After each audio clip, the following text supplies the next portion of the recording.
What happens when the world's two greatest enemies are forced to become the world's greatest team? One spy works for America, the other works for Russia. They hate each other, but if they don't work together, the world ends. This is The Man from U.N.C.L.E. The movie begins after Hitler's defeat in World War II, when Germany was divided into two parts, East and West, with a massive wall built in between. On the eastern side, we meet a CIA operative named Napoleon Solo, who's looking for a young woman named Gabby. She works as a mechanic in East Germany. When Solo finds her, Gabby asks, "What do you want from me?" Solo explains he's searching for her father, Udo Teller, a scientist Hitler forced to work during the war. Gabby hasn't seen him in 18 years. If Solo finds him, she wants to know. Since the war, Udo had been working in America, but recently, he disappeared. Last seen in Rome. Her Uncle Rudy is involved. Solo needs Gabby's help to reach him. Solo points toward the window. A Russian spy is watching them. He's been following Solo since he entered the country.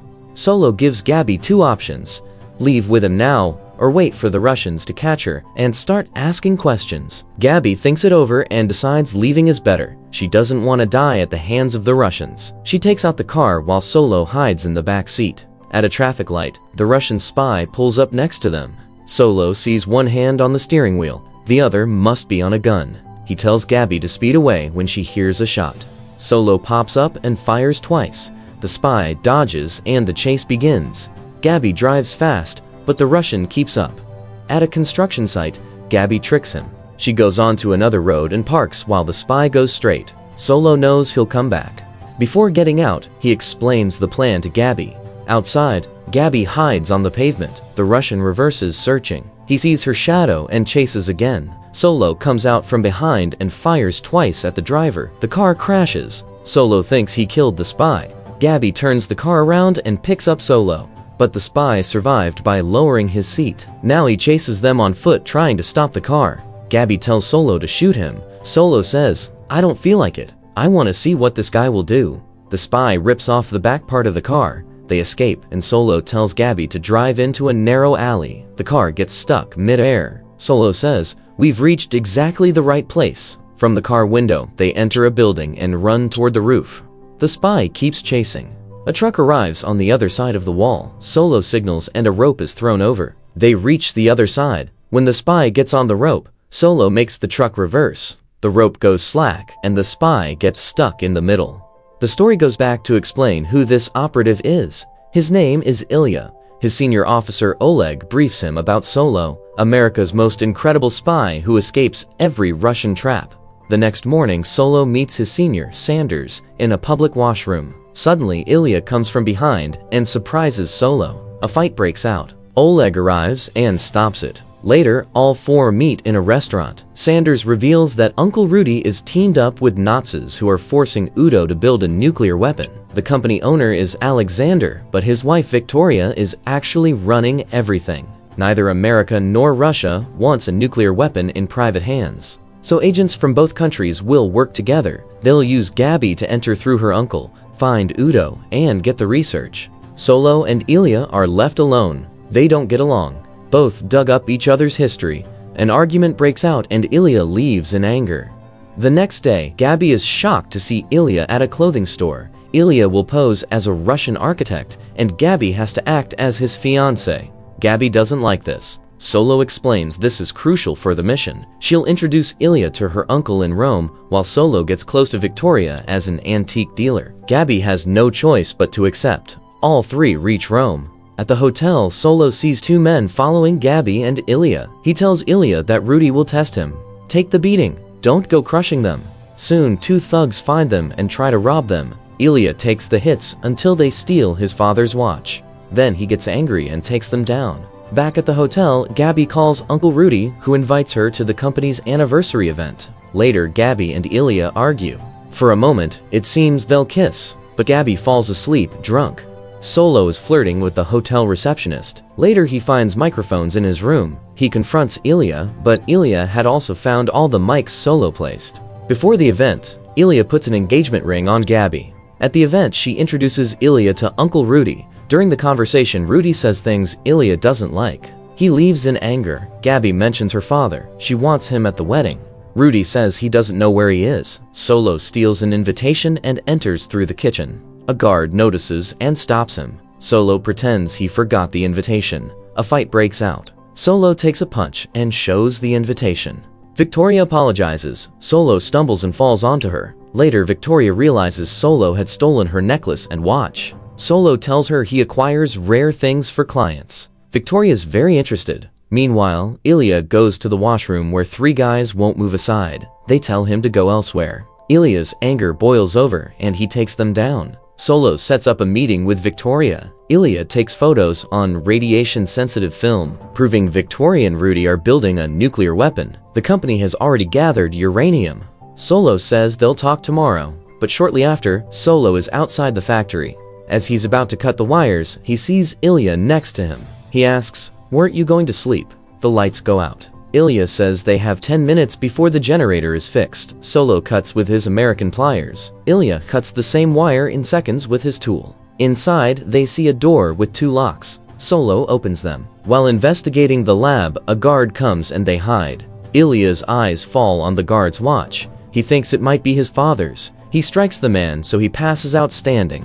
But it's not his father's watch. They find a hidden button, and by pressing it, a path to a special vault opens. Solo is an expert at stealing, so Ilya holds his bag and stands to the side. Within seconds, Solo opens the vault door and says with great confidence, "There isn't even an alarm in this vault. Can you believe it?" But suddenly, the alarm starts ringing loudly. They don't find anything special inside the vault either, so both jump out of the window and try to escape in a motorboat. But before they can get out, all the gates are closed, and some enemies armed with weapons are chasing them in their boat. Seeing that Ilya won't be able to escape, Solo jumps into the water and quietly comes up and sits in a truck. Sitting there, he calmly eats the truck driver's sandwich while watching the chase. Due to constant firing, Ilya's boat explodes and sinks. Guards are looking for Ilya, but meanwhile, Solo drives the truck straight toward the water and jumps it right onto the guard's boat. After this, he dives into the water and saves the drowning Ilya. At that same moment, Alexander reaches the vault and tells Victoria everything. Victoria's first suspicion goes to Solo. She calls Solo's hotel, but there's no answer. That's why she suspects Solo isn't in his room. So she heads toward the hotel herself. On the other side, the 2 spies are racing a scooter toward the hotel at full speed. Meanwhile, Gabby receives a call from her uncle Rudy, who wants to apologize for his bad behavior toward her fiancé, Ilya. But Gabby lies, saying that Ilya is sleeping and he can talk in the morning. Rudy invites Gabby for lunch alone the next day, saying he has something important to discuss. As soon as the call ends, Gabby calls someone and says the meeting is confirmed. When Victoria reaches the hotel, Solo and Ilya also arrive through the back entrance. While Victoria is taking Solo's room key from the reception, both had already entered their respective rooms. Within moments, Victoria opens the door to Solo's room, but then she sees Solo coming out of the bathroom. She quietly tells her bodyguards to leave and closes the door. Below, Ilya is worried if Solo is okay, so he takes out a device and starts listening to their conversation through the transmitter in Solo's room. He hears some sounds, after which Ilya thinks it's better to turn it off. The next day, when Gabby is about to go for lunch with Rudy, Ilya hides a tracker under her dress. He sees that Gabby is a bit nervous, so he encourages her, saying everything will be fine. Later, Rudy takes Gabby to a private place. Gabby is taken to Alexander. But as soon as she meets Alexander, Gabby completely flips. Betraying Solo and Ilya, she tells the entire plan, how they wanted to reach her father and their research. She even shows the tracker on her thigh and says, "That Russian spy who is acting as my fiancé must be somewhere nearby."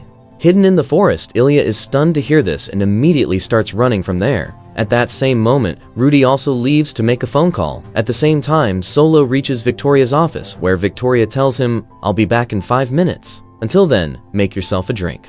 But a little later, Solo realizes that something had been mixed into his drink, so he lies down on the sofa, thinking that if he has to pass out, why get hurt by falling? Sometime later, when he regains consciousness, he realizes he's tied to a chair. Victoria tells him, "I wanted to kill you slowly, but I have some work right now, so I'm leaving you in Rudy's hands." After Victoria leaves, Rudy starts talking about his painful childhood. He says, "My face wasn't great either, and on top of that, I was very short. Beautiful, tall, strong kids like you used to make a lot of fun of me. But slowly, That pain made me someone who enjoys torturing people. I was with Hitler. I don't know how many prisoners I've tortured to get information." He had put photos of all the people he had tortured to death in his scrapbook. Preparing a blank page, he says to Solo, "Get ready, I'm going to paste your photo here." Then Rudy starts giving Solo electric shocks and begins to enjoy seeing him suffer. Fortunately, at the exact moment, Ilya arrives there, tracking Solo's location. Solo thought he had removed all the trackers, but Ilya had hidden one in his shoe. Now the whole game has flipped. Rudy starts begging them both for his life. He tells them everything, that one nuclear weapon has already been made, and tomorrow Victoria will find it on their private island. Since they had already tied Rudy to the machine, both start discussing whether to kill him or leave him. But by then, while trying to free himself, Rudy accidentally activates the machine. The poor guy's game is over by his own hand. On the other side, Gabby finally meets her father after 18 years. Meanwhile, Ilya and Solo head toward the airport, where they're told they have to work with a British naval commander named Waverly to complete the mission. Solo is ordered to find the scientist Udo and his research disk, and if he has to kill Ilya in the process, not to hesitate. Ilya is also given exactly the same orders. Now, Commander Waverly makes a revelation. He explains that Gabby was working for him throughout this mission. He had recruited Gabby as soon as these people kidnapped her father. They were just looking for a chance for Gabby to reach her father. Gabby betrayed Solo and Ilya at his request, so she could win the enemy's trust as quickly as possible and trace Udo. They had given the information deliberately so that Ilya would have time to escape, because they knew that with the help of the engagement ring he gave Gabby, he would be listening to everything. Now the British Navy is about to capture the island, while Solo and Ilya's mission is to capture that nuclear weapon and also release Udo and Gabby. On the island, Udo asks for Gabby's help in his work, for which Victoria immediately says yes. In the lab, there are not one but two weapons, a normal missile and a nuclear one. The scientist explains that these two are linked so that at the time of an attack, no one can understand which one to blow up. Then Gabby intentionally drops a plate, which distracts the scientist and gives Udo a chance to change a part of the missile. But just then, Victoria comes into the lab and tells Udo, "Don't be too clever. If you want your daughter alive, make everything right, and first of all, put back that part you changed." Saying this, she takes Gabby with her. A short while later, Udo completes all his work. Victoria also forces him to give her his computer disk in backup, so that with the help of that disk, she can make as many nuclear weapons as she wants. They no longer need Udo. Before dawn, naval soldiers along with Solo and Ilya land on the island and quickly start their attack. Both reach the lab quickly, but there, only Udo's body is lying. They find out that the nuclear weapon has already been transferred. Ilya splits up to find the bomb. Meanwhile, Solo sees Ilya's father's watch on a guard. After this, when Solo enters the control room, he sees that Alexander is escaping with the nuclear weapon and Gabby. Solo immediately starts chasing them in an off-road vehicle, while Ilya is also behind them on a bike. Taking a shortcut, they even catch them, but Alexander hits the bike, causing Ilya to lose his balance and fall far away. Then Solo hits Alexander's car hard and flips it. A fight starts between Alexander and Solo, but this fight doesn't last long because Ilya kills him as soon as he gets the chance. And all this, Ilya doesn't realize that Solo had already stolen the disc while fighting. Later, when the soldiers checked that warhead, it turns out to be a normal missile, and everyone had been fooled. It was found that more than 100 fishing boats had left this island this morning, and the nuclear weapon could be inside any of them. But then Solo remembers a familiar name he had seen in Victoria's office. This was the name of Victoria's father's boat.